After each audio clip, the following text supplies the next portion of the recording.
Kia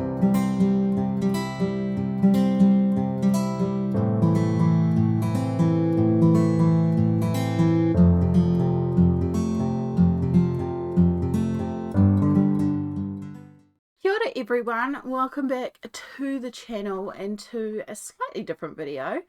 This video is about my colouring book collection tracker. So I recently showed this off in my November plans video where I used it to help me pick out new books to work from, or unworked books in my collection for my November hashtag new book NOV for November 24. And I had a couple of messages asking me about how I set this up, how I use this tracker, and just general questions about the tracker. And so this is something I've been playing with for a couple of months that I've set up. And I thought it's probably about time I do share how I use this colouring book tracker. And as well as sharing the tracker, I have a template version that you yourself can use. There will be a link down below in the description box of this video, and you can actually use this tracker for yourself. So today, not only will I show you how I use this tracker, I will explain how to actually use a Google Sheet. Now, some of this information may come across as a little basic for some of you, but I'm doing this in a way that if you're not familiar with how to use a Google Sheet, you can still use this sheet. So yeah, some of this information may come across as basic, but we're keeping it basic just in case. So if you click on the link down below, it will take you to a page that looks like this. And up in the top right, if you're working on computer, there we go. Up in the top right, if you're on computer, there is a button that says Use Template.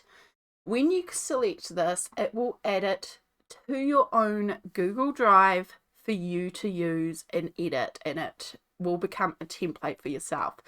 Now, this works on computer. It also does work on phone or tablet. It works on, obviously, Samsung because they use Google Play. It does work on iPhone as well. You may get prompted to download the Google Sheets app from the Apple Store. But if you download the Google Sheets app, you can absolutely use this sheet on the go. Now, the reason why I use a Google Sheet for this is because it is a free application. You don't have to get access to Excel or anything like that. Also, if you have a Gmail account, you have a Google account, and most people for YouTube have a Gmail account. A lot of people have Gmail accounts, so it is just a very easy access application for a lot of people to use. By having it on a Google Drive as well, you can have it across multiple devices because it's cloud-based. So I have this and I can edit it on my computer as I am doing now. I can also have it on my phone, and I can have it available offline on my phone so that if I am out and about shopping and I discover a colouring book and I cannot remember if it's in my collection, I can access this document from the last update because it keeps it updated when it's connected to the internet. So I can look at this document and search to see if I have that colouring book while out and about on the go. So this is why I like to have this cloud-based application for this document. So as I said, it is a Google Sheet. If you are familiar with Microsoft Excel or any spreadsheet application, you will be familiar with Google Sheet. It operates very, very similarly. But yes, it does work across multiple platforms as well. And I want to give a big thank you to my testers who did actually test this for me on multiple devices across multiple platforms, just to make sure that everything did translate across, and also watched version 1 of this video to give me feedback to make sure I was passing on clear information for you guys. So really appreciate all my testers. Thank you so, so much. Hopefully we're still going to be clearing the information. If I'm not, just ask your questions down below. There are no dumb questions, because if you don't get it, possibly other people don't get it, and that means I haven't done a good job of explaining it. So, and words are hard, y'all. Words are hard. Right, so when you add the template to your own collection, this is what it's going to look like. Now, it is slightly different from my actual tracker that I personally use, but we'll talk about that later on. You're going to be presented with the Books tab. And so this is the main tab that I use to track all of my colouring books. Now, it does take a little bit to initially set up, but once it's set up, it's fantastic. So let's talk about each of the columns that we have here. So by clicking on the letter up the top, that highlights a column. So column A, as you can see, is a location column. Now, I have multiple bookshelves that I store my colouring book collection on. And so I like to distinguish these shelves to make clear where my books are in my collection.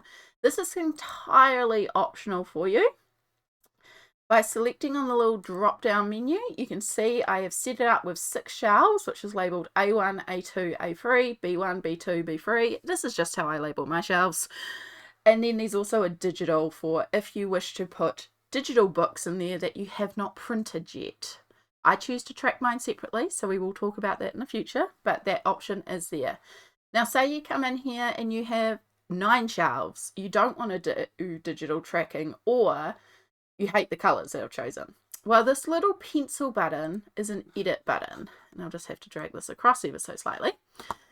And you can see here there is all these customize options. So you can change the colour to whatever you like. You can change what the shelves are called if you have a different labeling system. If you don't want it at all, you can just press the delete button and it will get rid of the delete.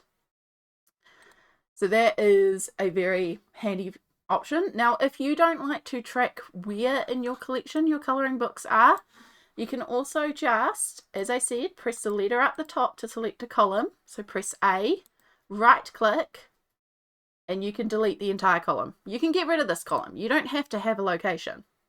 Easy peasy. So completely optional, but I like to have it there.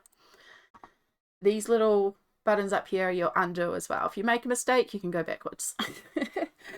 Column B is the illustrator. So this is who is the illustrator of the book.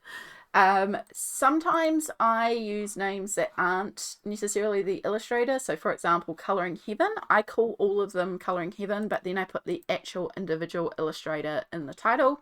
That is just my personal naming system for what makes sense for me. But straightforward, illustrator for column B. Same as column C, title of the book. Straightforward, title of the book. And to edit any of these, you just click in the box and then you type. Now, column D is type. So this is where you can specify type of book. Again, you don't have to do this, but this is another thing I like to do. So I have a couple of categories for my books. I have actual colouring books. I have PDF books, which are digital books that I've printed out. I have magazines, so that is Colouring Heaven, for example. And then the other category I have is other. So you can see on our little template, I've left in the example of To the Ends of the Earth and Back Again. That is a concertina style colouring book that has 15 pieces, but it's one continuous image. So it's kind of a colouring book. It's kind of a poster. It's kind of weird. But I put that as other because it doesn't quite fit as a book, but it's still part of my colouring collection. I have other items such as a Paint Your Own Flower Tarot colouring book, which is a colouring book, but it's actually got 4 tarot cards per page and it makes a deck at the end, and the idea is you pop the cards out and you have a tarot deck. So it's a colouring book, but it's not really a colouring book because it's about making a deck of cards. So that goes into other. I also have Wreck This Journal. So that goes, I put that as a book. That would be as another. We're going to update that right now. Other. Sneak peek of a future tab in mine. But yeah, so it's there as an option for you. Again, you can go to the drop down menu, hit the pencil, you will get the option to edit.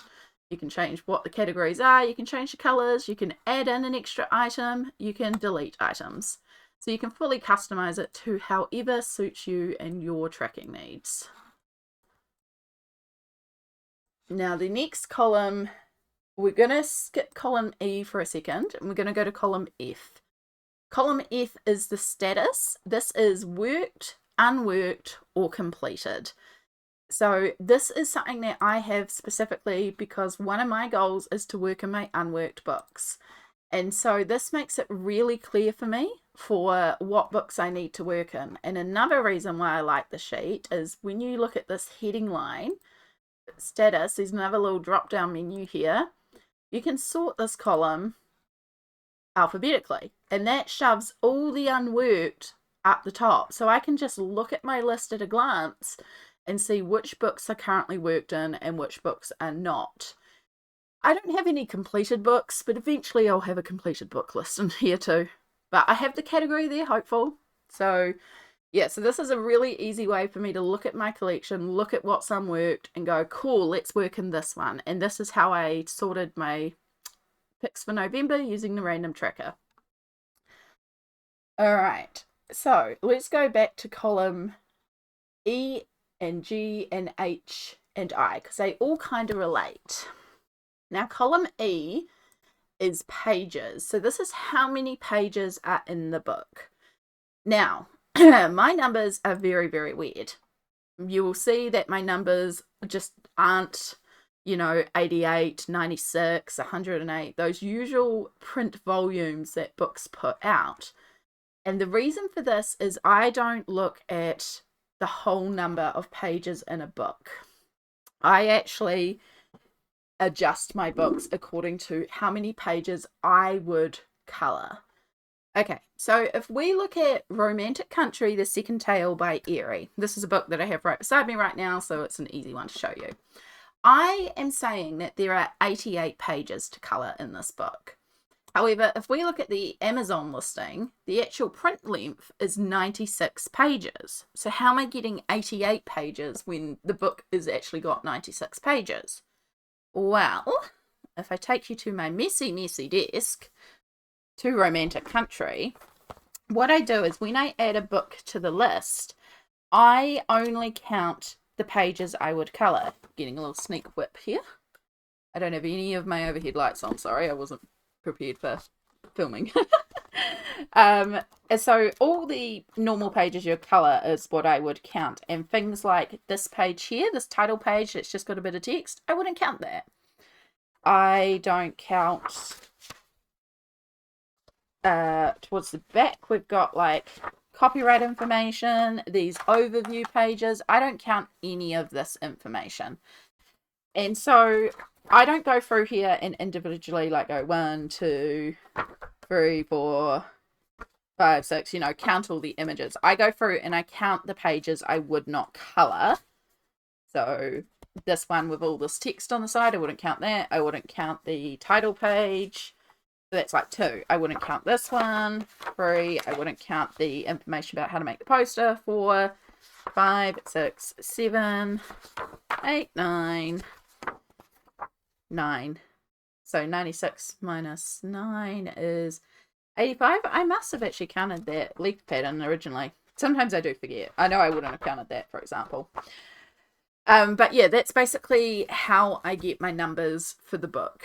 And the reason why I like to do that is because when I start to fill out column H, which is your pages done, column I has a calculation in here, and it will calculate the percentage of the book that is completed. So if I was to say I have completed a page in here, I can update this with 1, and now it's saying 1.1% of the book is done. And this is an accurate percentage because I haven't included those pages that I wouldn't colour, like the overview pages.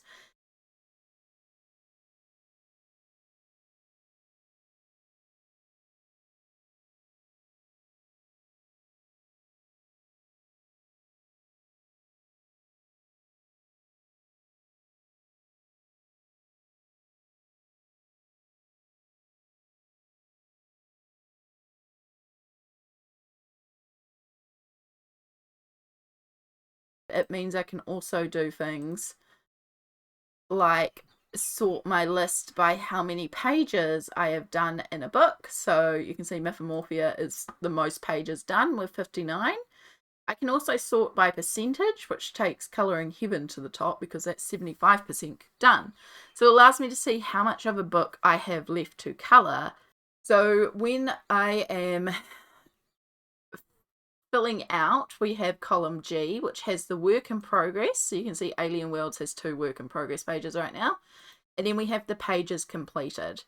And this just helps me keep track of books again that I have whips in. I can sort the column A to Z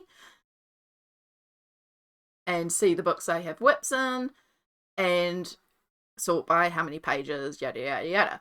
Now, do keep in mind that when it says 2 in Alien Worlds, that is a double page spread. So a double page spread counts as 2 pages because we're counting individual pages here with the 88. We need to track that we've got 2 in progress, and when I complete a double, I need to put this up by 2.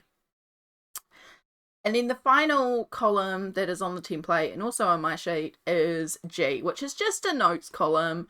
I put in things like if I buy a secondhand book and I have pages that have been missing or previously completed by the previous owner. I had a digital book where one page got damaged in the print, so I need to reprint one page. Just little things like that. Just little things I track. Any notes that you want to put in there. You could also put in like when you purchase the book, if that's important to you. You could put in if it's a project book with somebody, if it's you only want to use certain media in the book, things like that. And say you want to keep this notes, but you do want to add in an additional, you can just use this little plus here and chuck in another column. And you can edit it into what type it is. So if it's a number or a text one, so say we're going to name this, we're going to make this a buddy book thing.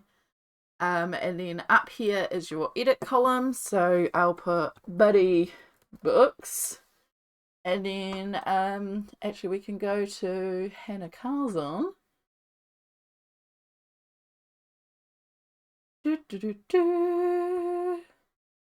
Tales from the Forest Kingdom. So say, because I know Perfection's Ida, lovely, lovely, lovely person, who was also one of my testers, thank you so much. Say Perfection and I decide that we want to turn Tale from the Forest Kingdom into a project book. I could just put Perfection, I could put the username in there, and then look, now I know that that is a buddy book, and I've got that column there. So same thing again, if I want to get rid of the column, delete the whole column. Easy peasy. So this is why I also like the sheet, because you can adjust things to your need. It is very flexible.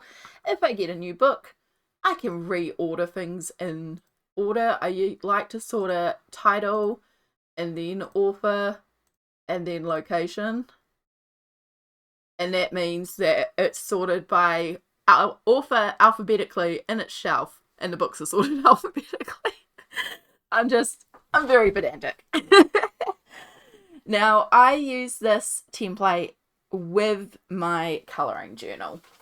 So I still use a colouring journal month to month. And here's a little shot of my colouring journal. Again, terrible desk setup right now. So when I am working on a page, when I start the page, I'll write down what it is and what I'm using. You can see my handwriting's real scribbly because I don't even care. And make little notes for my own tracking that I do in my colouring journal. If it's a whip, new book. If it's a double, I write down if it's a double. When I complete the page, I come in here with a highlighter and colour it in, and then I know that that page is done. But the main thing you'll see is to the side here, I have 2 columns. And this first column corresponds with my tracking sheet. So when I put a tick in here, I have updated my tracking sheet. Now, you can do this once a month at the end of the month. Some months I get impatient and want to do it early because I like seeing the numbers grow. But the idea is by the end of the month, I'll come in and go through the list and update. Now, I don't update work in progress pages until the end of the month. So if I start a page during the month, it doesn't become a whip until the end of the month, because it's just something I'm working on during the month. If it hits the end of the month and I haven't completed the page, that's when it's officially going to become a whip, and that's when I would go to my colouring tracker, find the book, and update the whip column by adding in a 1 or 2 if it's a double, or 4 if I got wild and started multiple pages in the book.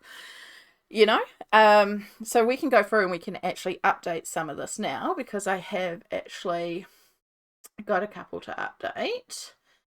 So the first thing I want to find is VV Tinter, which is right here, and Fuzzy Hug. I don't know. I still don't know what these books are.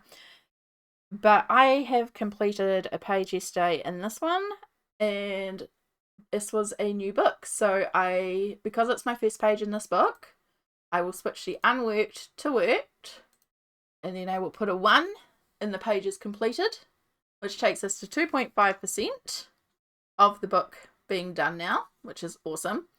And then in my colouring journal, I just put a little tick to say, cool, that one's been updated on the list. Another one there I need to go in and update is Alien Worlds, because I just completed a double in Alien Worlds. Now, it was not my whip that I was working on, it was a new page. So because this is a double, this goes from 24 to 26, and now I've completed 29.5% of the book, and we remember to tick the physical tracker. And then the other one that I've got to update is Dark Art Nightmare by Francis Guitier. No, not A2. A2? Yes, he'll be on A2. There he is there. So this one, again, wasn't unworked, so we switched that to worked. We update that to 1, and now we've completed 2% of the book. And then we tick my colouring journal. So if I had completed the Alien Worlds whip pages, I would just delete out that 2, and then obviously update the completed to reflect the change. So that's how I use the tracker month to month and have my updated totals. Now, when you get a new book, it's very easy to add. Let's go to the template. Now, I've set up the template with 100 rows. You can add in as many rows as you want. Down the bottom here, you can just add in rows. You can also, whoa, I just added in 1,000 rows. Yeah, not quite that many, please. You can also delete rows. You can select multiple rows, right click, and delete rows 47 to 51, or you can just insert rows above and it will copy the format. I like to use the one down below. But yeah, you can just delete whole rows. So now we have 95 rows. You can make it what you want. Now, say you got a new colouring book in and you're going to store it on shelf A2, and it's by Jim, and the title of the book is Bob. And it's a normal colouring book, and you've worked out, yep, these 33 pages to colour. This book is unworked, which means we have 0 pages done in there. Boom, that's how easy it is to add a book to the shelf. Really straightforward, really easy. Bob by Jim, with 33 pages to work, you haven't worked it, done. And then you can add in that book and then go, no, I don't like the fact this is out of order, I want to sort it by the illustrator. Done. And now your colouring book collection is back in order, even though you've just added a book in. And that's why I can't do paper lists where I physically track the book, because I need alphabetical order. And the other thing about this is it also gives you a running count. So you have to remember that row 1 is your title bar. But you can just look at the final row of your list and take away 1. So this is at 7, which means there's 6 books in this collection. With my list, 239, take away 1. I'm at 238 books. Easy peasy. And so I do something very similar in my journal month to month. When I get new books in, I have a section of my actual journal. Again, it's very messy. I didn't go very fancy for October. It was just functional. But I have a section where I write down books that I got in, and then there's a little section to the side, and when I add it to the tracker, I just put a little tick beside it so I know it has been added to my tracker. So I can just go in there and write them down. Yeah. Just about finding a way that works for you. So say, so in the template itself, the other thing you'll get is there is an unhauls tab. Now I use this in order to track my coloring books that I have removed that maybe I am like, where did I store that book? And we're just going to remove the shelves because I don't like having shelves in there. So yeah, this allows me to keep track of books, and also if I'm out and about and see a book and it's like, I thought I had that book and I can't find it on the list, I can also double check on my unhaul list and then go, oh yeah, no, that's a book I got rid of, I didn't like it. So that is in here as well. This is the exact same as page 1. And the reason why it's exactly the same, even with the location, is say you have Bob by Jim and you're like, oh, no, this book was a mistake, I don't want this. You can select the row by clicking the number on the left, right click, cut, and then go over to your unhauls tab, select row 2 again by selecting, or select whatever row you want in here, right click, paste. Boom, your whole book has just been moved over and it is no longer on your list. Easy peasy. And the whole reason why it's set up exactly the same, so you can just cut and paste and move those books across, and then you can keep track of books that you've had in the past but you decided to get rid of one reason or another. You can put in the notes column why you chose to get rid of them if that makes it easier for you. It's a good way to see what type of books you're not drawn to and you are more likely to get rid of, so you might find patterns of why certain books, like what books are and what books aren't your style. Quick note from editing Amy here, I realised I never actually explained this, but sometimes when you remove a book to the unhaul, so you've moved your book out because you've unhauled it, you sometimes get a little XX in this formula category. That is because this column uses a formula, and by cutting it, we've also cut the formula away, which means nothing is left in here. This is super easy to fix. Grab the row above it that has the information and drag it down, and that will copy the formula over, but change it to be appropriate for this row. So yeah, if you get that little XX, that just means that the formula that calculates the percentage is gone. Just hover over the box above with a working formula until you get the little plus and drag it down. Final tab that you'll get on the template is a buddy colors list. Now the reason why I left this in here is because I wanted to show you that you can do a lot more with a sheet than just the coloring book tracker, which is why my one has so many extra tabs. So this is what my buddy colors list looks like. And I have this here because I will often plan out buddy colors well before the month that buddy color is for. And I haven't set up my coloring journal to put those buddies into. So this gives me a working list of upcoming buddy colors. So you can see I've got one that is planned for January 2025. These ones are all November, or starting in November and carrying on, but one of them is not till January 2025. I'm not necessarily going to remember that, so this gives me a place to put it and refer back to, and when I'm setting up my journal for January, I can look in here and go, oh yeah, Ari wanted to do a buddy in Critical Role. Cool, and message Ari again. So yeah, it's pretty straightforward. Again, the book, the illustrator, who it's with. I like to put the status of the book because, again, my focus this year was on worked and unworked books, and unworked books take a priority for me. And then I just put a thing about the page as well. And then column F is just any notes, dates, anything like that. It doesn't have a header, but I just chuck it off to the side. This is a pretty low-key sheet. It's really just a dumping ground for me in my brain. But I left that in there to show you that you can do more with your sheet. Because, as you can see, I have some extra tabs down here. So I have a bunch of digital coloring books that I have not printed yet, and I keep that list in here. Now they don't count as part of my collection because I don't count them as part of my main collection until the book is printed. Printing is very difficult for me to access. So this allows me to keep track of my books, be aware that I have these books, but not necessarily feel like I need to work in them when I haven't even been able to print them yet.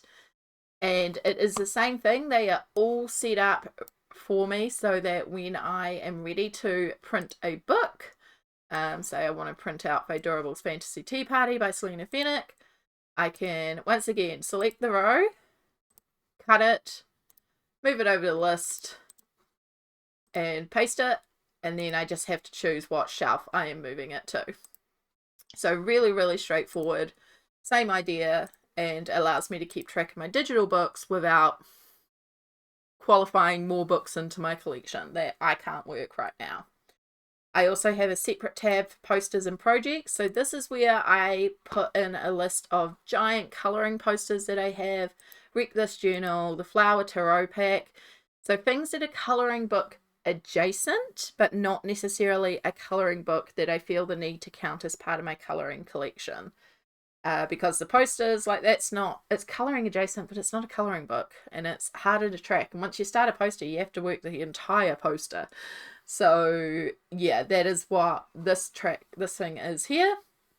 I also have a tab for Mythomorphia because this is still a little bit of a focus book for me, not a huge focus, but I have been trying to work my way through Mythomorphia.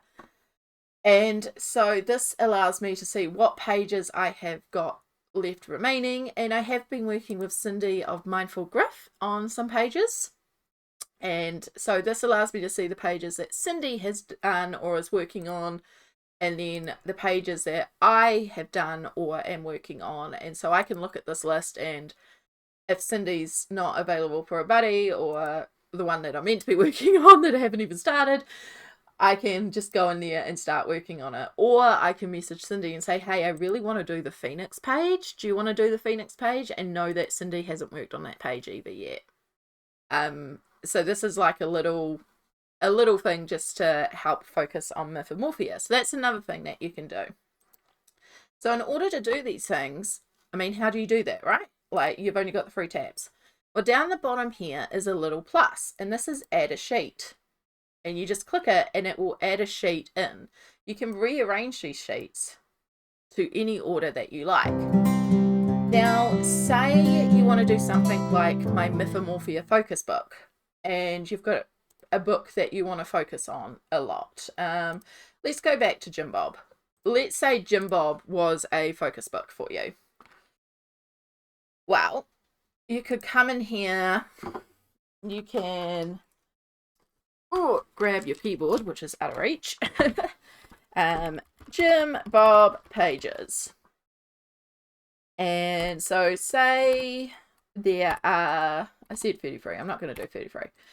You can start by filling in a bunch of numbers for the pages or whatever you want. You know, you could title the pages, whatever you want. It could be title A, this is egg, whatever, you know. Maybe you label the pages, and you could have one for if it's done or not done. We could add a row above here so that we can make a nice little title, done, notes. I don't know, that's not notes, my god. And let's make this a color because that makes it easy. So up here, we've got a little fill color bottom option. Let's do, whoa, that's a dark purple. Let's go pastel purple. Cool. And then let's just put like a little box around this whole thing, eh? Up here, we've got borders. We've got an outer border. Boom, we've got a little box. We can make this bigger. Tile A. Okay, that one's called Tile A instead of Title A now.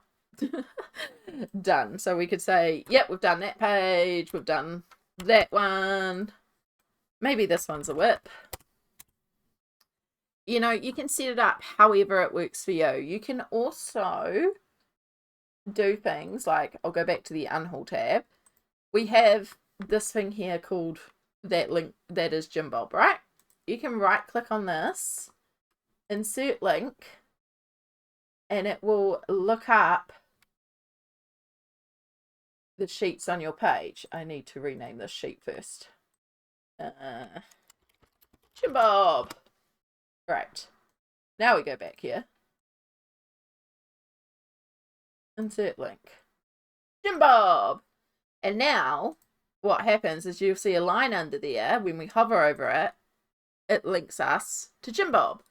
And this is how I have set up Mythomorphia on this list, and what I will be doing next year when I have a couple of focus books is I will be setting up in there. Now I haven't figured out how I'm going to track in these focus books yet, so this is just rough. If you are better at Excel than me, you might come up with something more fancy.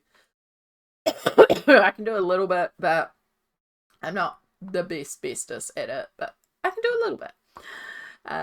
So we'll get rid of the Jim Bob sheet. Delete that sheet. And then you can go in here, edit link. Oh, no. We can remove the link there. I'll leave the Jim Bob in the unhauled books just so you know how that one works as well. But yeah, that is my colouring book tracker and basically how I track all my colouring books. I hope that's been clear and useful to you. I was trying to not get too long with this list. Bring this back up to 100. Hopefully that's been good and clear anyway, and maybe this will be useful to you in your collection. Who knows? But thank you so much for watching. I really appreciate it all. And yeah, I'll catch you all in the next video.